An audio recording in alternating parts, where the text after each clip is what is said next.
Pencalonan Gubernur Jakarta penuh drama. Pencalonan Anies Baswedan berulang kali kandas. Pertama, pencalonan Anies Baswedan kandas karena 3 partai yang sebelumnya mengusung, yakni PKB, Nasdem, dan PKS, memilih bergabung dengan Koalisi Indonesia Maju Plus dengan mengusung Ridwan Kamil Suswono. Namun, kejutan muncul setelah Mahkamah Konstitusi mengabulkan permohonan Partai Gelora dan Partai Buruh soal ambang batas suara partai terkait pencalonan kepala daerah. Anies kembali berpeluang, lalu disebut-sebut bakal diusung PDI Perjuangan. 1 hari sebelum pendaftaran calon kepala daerah di KPU, yakni pada Senin 26 Agustus, santer terdengar Anies bakal dipasangkan dengan Rano Karno di Pilgub Jakarta oleh PDI Perjuangan. Saat itu, Anies dan Rano sudah berada di kantor DPP PDI Perjuangan.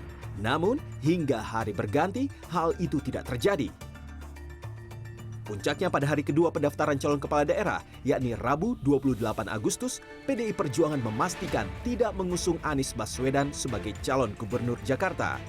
PDI Perjuangan memilih kadernya sendiri, yakni Pramono Anung dan Rano Karno. Pramono Anung, sekretaris kabinet di pemerintahan Jokowi, dan Rano Karno, mantan gubernur Banten, dengan menumpangi oplet mendaftar sebagai cagup-cawagup Jakarta ke KPU sekitar pukul 11 siang. Pak Pramono siap dukungan nih Pak untuk kebudayaan di Jakarta. Pokoknya berbudaya, lebih ramah, lebih diterima masyarakat, dan yang paling penting adalah masyarakatnya harus happy. Masyarakat harus happy, itu penting. Udah punya tagline atau singkatan-singkatan? Jakarta untuk semua. Jakarta untuk semua. Kalau singkatan berdua nih apa, Kakak? Singkatan berdua nih Pak. Belum, mesti istiqoroh dulu. Pengamat politik Agung Baskoro menilai tidak majunya 2 sosok yang elektabilitasnya tinggi di Pilgub Jakarta, yakni Anies dan Ahok, membuka peluang kemenangan untuk Ridwan Kamil Suswono, paslon yang diusung Koalisi Indonesia Maju Plus.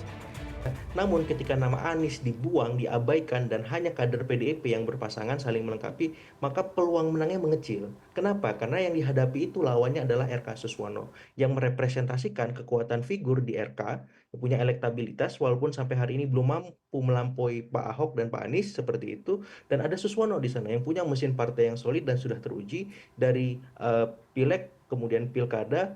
Bahkan dalam beberapa hal mesin ini bisa jadi akan lebih solid menghadapi misalkan lawan dari PDIP ketika faktor Aniesnya tidak ada. Pilkada Jakarta akan ada 3 paslon yang bakal berkontestasi. Mereka adalah Ridwan Kamil Suswono, Pramono Rano, dan calon independen Dharma Kun.